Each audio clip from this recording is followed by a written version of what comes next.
Hello, friends. This is Alia Jamal, the love coach. We are meeting for another uh, part in our 30-day series of relationship with yourself. Today is day 8, and today we are talking about judgment and self-judgment and criticism. Now, we all have experienced a moment where we are judging ourselves. And some of us think we don't judge ourselves. So let's start there. If you find yourself judging other people, and it could be something as small as why this person came late, or why this person is driving like this, or you might be saying those things in your mind. You're not outwardly, verbally saying it, you're just saying it in your mind. If you're judging another person, you're definitely judging yourself. So, this is us getting deeper into our relationship with ourselves, going beyond the layers of pretend that we have created, where we pretend that we have a very good relationship with ourselves. And in fact, we don't. So, we are going beyond that and we are shifting that. But in this conversation, we want to look at why there is a need to criticize ourselves. Of course, as you shift this energy within you, it will shift that energy between you and other people where you'll stop criticizing them as well. But when you are just looking within you, why there's a need to criticize yourself, why there's a need to hammer down on yourself. There is something we learn in our childhood that when we are criticizing ourselves, that means we are in control and we can change who we are in tomorrow. Now, the part that yes, we can change who we are tomorrow, we can change how we show up the next day or in the next situation. But the need to be in control comes when we feel I did something wrong. There's something wrong with me. So that is guilt and shame. It's always attached with this whole big ball of self-criticism and judgment. So let's say you did something wrong, you hurted somebody, you hurted yourself, whatever that thing is. It could be small, it could be really big. When we sit there and criticize ourselves and we say, what is wrong with you? Why couldn't you get it together? Why is this? Why is that? When we are punching ourselves, thinking we are the bag and we can punch it, when we are doing that, in that moment, you are creating that toxic level of safety within you, unhealthy safety, but it feels safe, it feels familiar. Those adults who heavily criticize themselves, they had one of the parent or their caretaker was very critical. So they are creating the same internal chemistry, biochemistry, neurochemistry, all the chemicals in our brain, they are creating the same experience by criticizing themselves, because your unconscious mind doesn't know if it's you doing it or someone else doing it, if it's happening right now or it happened in the past or it's happening in the future. For our unconscious mind, there's no time or space. It just experiences everything all at the same time. So let's say if I made a mistake today, and when I made some kind of mistake in my childhood, and let's say my mom was criticizing me in that moment, I felt a bond with mom because of that criticism. That was kind of love I felt. Maybe because that was the only kind of love I could have felt. I'm just completely making up this whole situation. So now, when I am doing something wrong, I want to feel that same level of love and connection. Of course, it's unhealthy connection, it's unhealthy way of loving ourselves. But when I want to feel the same, the familiar for the sake of safety, what do? I turn against myself and I completely take myself apart. So that is how we criticize ourselves and the reason why we criticize it. But let's look at the flip side. Most of us don't realize the damage that comes with it. So I want to focus on the damage that it comes with. First of all, when you criticize yourself, when you're turning against yourself, you're literally putting holes in your energy field. You're puncturing it.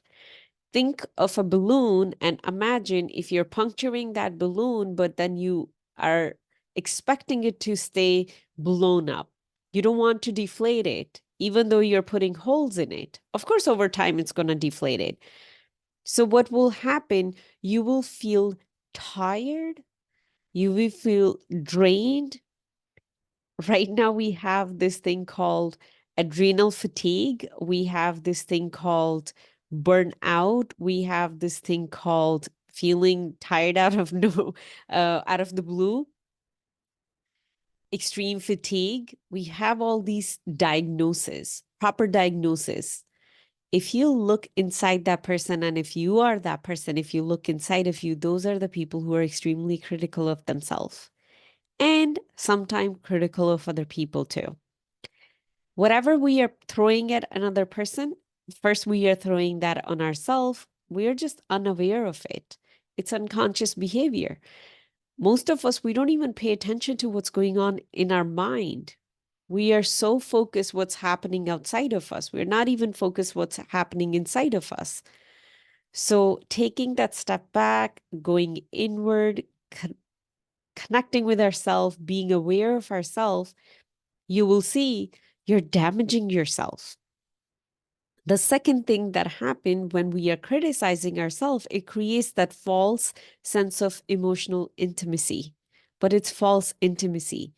That is when, a group of friends, they sit together, everybody's criticizing themselves. It's like a big self-pity party. And we come out of that and we feel horrible. And then we have no reason why we're feeling so drained. Next morning, we kind of have an emotional hangover. We don't know what happened last night. I didn't even drink anything. I didn't even do anything. I feel so tired. Well, when we attack ourselves, we are feeling that false sense of emotional intimacy. One, it's draining our energy, but the second, it's depleting us of having the room to create healthy relationships. So now if my relationship with myself is false emotional intimacy, it's not healthy emotional intimacy, then I'm going to create that with other people too. So I might show up in my relationship more as a fake person than my true authentic self. I might put on a face just to show other people who I am, but never sharing my true self. That is another thing that happens. Another thing that happens every time you criticize yourself, you lose trust with yourself. And my friend, the whole relationship, the whole foundation of your relationship, any relationship, is trust. When you lose trust with yourself, that is when you start grabbing on to things outside of you because there's nothing to anchor you. The trust you have in yourself anchors you.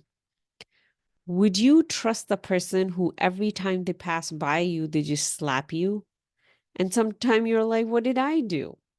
And maybe sometime you did do something and you're just like, well, you could have talked to me kindly, right? But we don't realize that's what we do with ourselves. So what happens over time? We lose trust with ourselves. When we lose trust with ourselves, that is when we fit ourselves into a victim box and we are blaming everybody and everybody else is always wrong. But the truth is we don't trust ourselves. That's why we cannot own that anchor within us. Because we cannot own it, now we are going to reach out to other people. We're going to try to grab them. But again, we grab them in a negative way by blaming them, by being the victim of their behavior. And this conversation, I can go on and on and on. What is the solution? Self-criticism does nothing for you. Yeah, you can pay attention to, oh, I did this and this happened. What about next time I do this and see what happens? You don't really have to sit there and yell and scream at you or make yourself feel bad. Just try it next time. You don't really have to. You do have the ability to shift your behavior without criticizing yourself. A person did something, let's say a child is like, holding on to something and it falls down. You can yell at them, you can criticize them, you can make them feel so small, they'll cry and they will feel so small and they will feel like they want to just run out of the room. They don't want to talk to you. You can go that route, or you can just say, hey, you were not holding it tight. How about you hold it a little bit tight and see what happens? Now, that is you're teaching that child with compassion. Try something different and see what happens. No criticism, no, like, tearing them down. None of that. None of that. That is how you create a life of beauty and compassion within you. Outside of you, we all are trying to create that, but first you create that within you.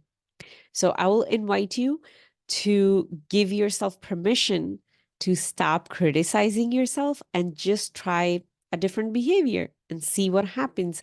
And one thing you will notice, you're going to feel more energized, but you're also going to feel more trust in yourself.